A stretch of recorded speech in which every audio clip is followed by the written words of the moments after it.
achieving better performance through optimization on a plastic part specifically.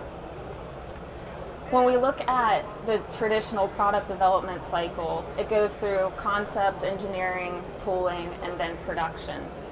So you have this plastic part, this concept, then you go to engineer it to make it better, then you need to actually make the tool design itself and then go into production.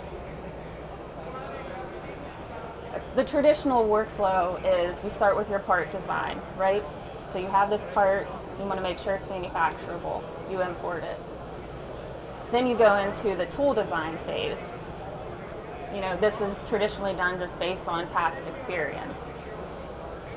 Do you need to make design variation changes to make that better? Traditionally, this is just a very manual process. And then you go into tool manufacturing, so you're actually cutting the tool steel itself. Then you're doing the mold trial. And here's where you make those rework changes, again, based on just experience of that. And this is just a continual loop till you get it to where you want it to be.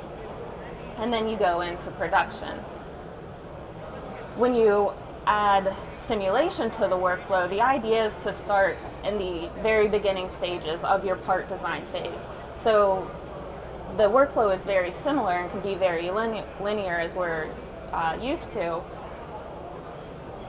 But then you can add simulation, plastic simulation that is, to your part design phase to make sure that it will fill here. And then you can do it in your tool design phase. Make sure you have the right runners, the gates, the cooling, and whatnot size. But doing this up front and early to help save time and money at the end of the day. We still have to obviously do the tool manufacturing, but the idea again is to be able to optimize the process design here as well. So how you are, the temperatures of which you're set your tool to, the injection molding machine that is. Then you go back in, you trial it, and here you still have to make those rework design changes often, but being able to use simulation and to optimize that, and then provide yourself a starting point at the press itself. And then you go, here's where you have your optimized production. So traditionally, it's a lot of manual work, unknown work, but then you add plastic simulation software like Moldflow into it to optimize early on, so you're basically reducing time in the beginning. So the real thing to get out of this is just the power of simulation allows you to make better decisions much sooner in the process. So when we want to optimize with simulation, the biggest risks of not using simulation is just not knowing. You don't know what your shrink and warpage will be. You don't know if you are able to assemble the part. You don't know how much material is being wasted. So what are the advantages of simulation? It's, cheesy, but it's really being able to buy it before you try it. You're able to optimize your tooling layout. You're able to optimize the design of the part itself, the tool design, how you're going to lay your part and runner out on the tool. And then at the end of the day, you want to save as much time and money as you can, so optimizing the reworking of that tool. So here we have a case study, and we all, I'm sure at one point in our lives or another, have worked with RC cars and played with RC cars, or if you have kids, you have the little remote RC cars. What we're going to look at in this case study is the chassis. So if you think of even the chassis of regular cars, there's lots of assembly points on that car itself. It needs to be as flat as possible. There's critical dimensions that you need to meet, and then you want to keep the cost and design time down.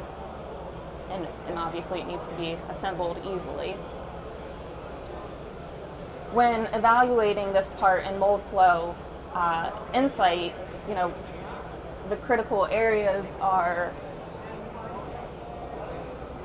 this highlighted areas, and these are points of assembly here. The part's warping, in these areas, which you can see. So those have to be assembled to something else, so you need to make sure that those are within tolerance.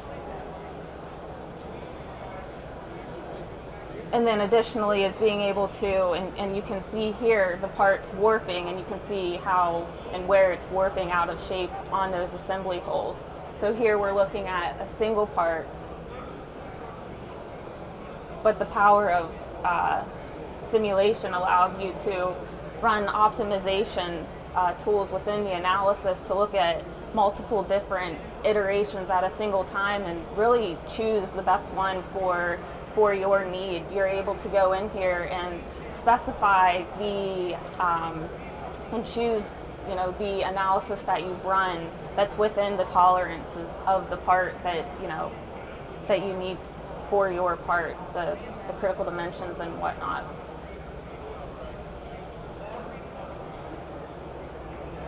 So if we look at the results of this case study, again, with the optimization tool, we're able to look at 30 different analyses at a single time. We're able to reduce the shot size and save time, or excuse me, save material to reduce that shot size from 7 ounces down to 6 ounces. And then we're able to identify where our part is warping out of shape and shrinking out of shape to make sure that those are, you know, going to still be able to assemble properly. The other things that you're able to look at too is if we make adjustments to the wall thickness, how is that going to impact those assembly points? In this case, it caused the part to actually warp more. If you make smaller adjustments and ribs to the various areas, it increased the stiffness, so we're shrinking within tolerance basically for this part. So what did with the simulation, making decisions earlier, we're able to lower production costs. We're able to evaluate new approaches early on in the process, reduce time to market, increase quality of the part, increase efficiency, and then also increase and gain credibility with your OEMs and your tool makers and everybody across the board to bring that picture together.